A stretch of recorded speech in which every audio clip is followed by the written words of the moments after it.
তিন metro line জুড়ে যেতেই ব্লু লাইনে বাড়ছে মেট্রোর সংখ্যা। শহীদ ক্ষুদিরাম থেকে দক্ষিণেশ্বর লাইনে বাড়ছে 11 জোড়া অতিরিক্ত ট্রেন। কাজের দিনে ব্লু লাইনে মেট্রোর সংখ্যা 262 থেকে বেড়ে হচ্ছে 284।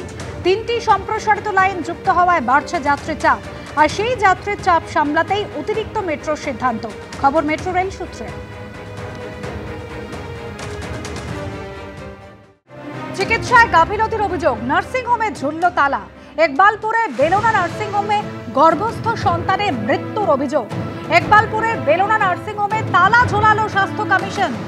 ঘর হাজির চিকিৎসক, প্রসূতিকে ইঞ্জেকশন চিকিৎসকের সহকারী, এবং সেখানেই অভিযোগ উঠছে যে গর্ভস্থ সন্তানের মৃত্যু হয়েছে। একবালপুরে বেলোনা নার্সিংহোমের বিরুদ্ধেই অভিযোগ, তালা ঝোলালো স্বাস্থ্য কমিশন। প্রসূতিকে ব্যথা কমানোর ইঞ্জেকশন দেন চিকিৎসকের সহকারী। খবর সূত্রে আরএমও পরিচয় অবিনাশ কুমার নামে ওই ব্যক্তি রোগীকে দেখেন, প্রেসক্রিপশনে ওষুধ লেখেন এবং ইঞ্জেকশন দেন বলে অভিযোগ। এরপরে স্বাস্থ্য অধিকর্তাকে তদন্তের নির্দেশ দেয় কমিশন।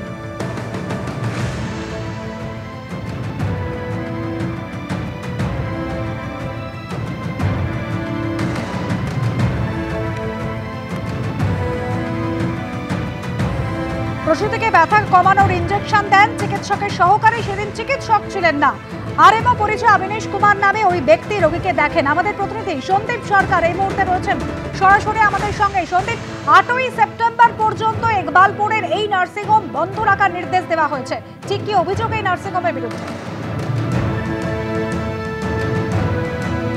দেখো, তার আগে নার্সিংহোমের ছবিটা দেখিয়ে নিই। তুমি দেখতে পাবে যে নার্সিংহোমের তালা পড়ে গিয়েছে, শাটার বন্ধ করে দেওয়া হয়েছে। নার্সিংহোম সম্পূর্ণভাবে বন্ধ রয়েছে। কেন নার্সিংহোম বন্ধ হলো, কার নির্দেশে বন্ধ হলো? নার্সিংহোম বন্ধের নির্দেশ দিয়েছে রাজ্যের স্বাস্থ্য কমিশন।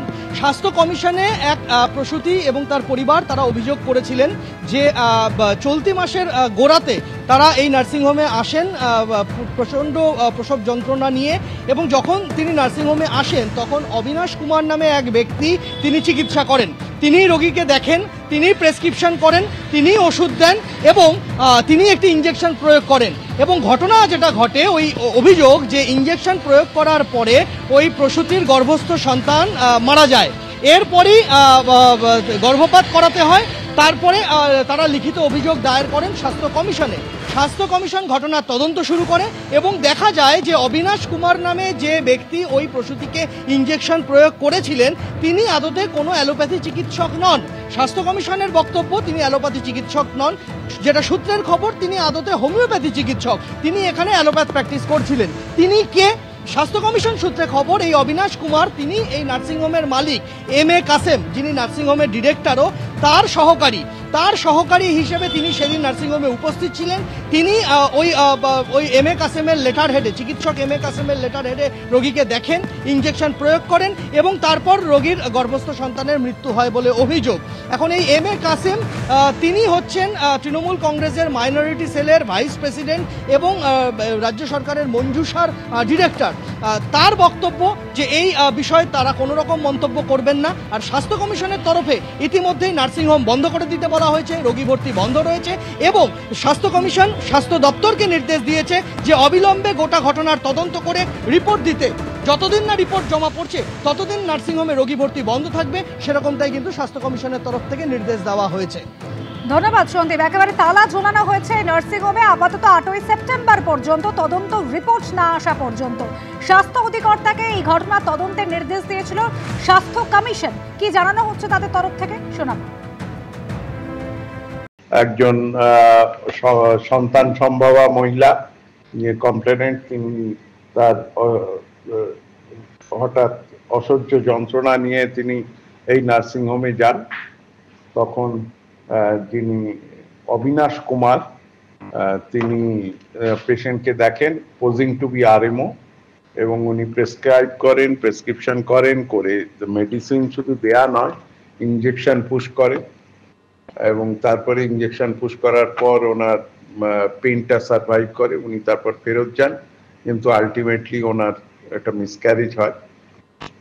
পরে উনি জানতে পারেন যে যিনি ওনাকে দেখেছেন, ওষুধ প্রেসক্রাইব করেছেন, ওষুধ ইঞ্জেকশন দিয়েছেন, তিনি একজন ডাক্তারই নন। সেই কমপ্লেন আমরা শুনেছিলাম। তখন সেই নার্সিংহোমের যিনি মালিক ডাক্তারবাবু তিনি বলছেন যে উনি তো আমার অ্যাসিস্ট্যান্ট, ও আমার লেটার প্যাড আমার টেবিলে ছিল, সেইখান থেকেই নিজে প্রেসক্রাইব করে সই করে দিয়ে দিয়েছে। আমরা নার্সিংহোম সঙ্গে সঙ্গে বন্ধ করে দিই, আমরা ডাইরেক্টর হেলথ সার্ভিসকে বলি থরো ইনভেস্টিগেশন করতে এবং 1 লক্ষ টাকা ক্ষতিপূরণ দিই।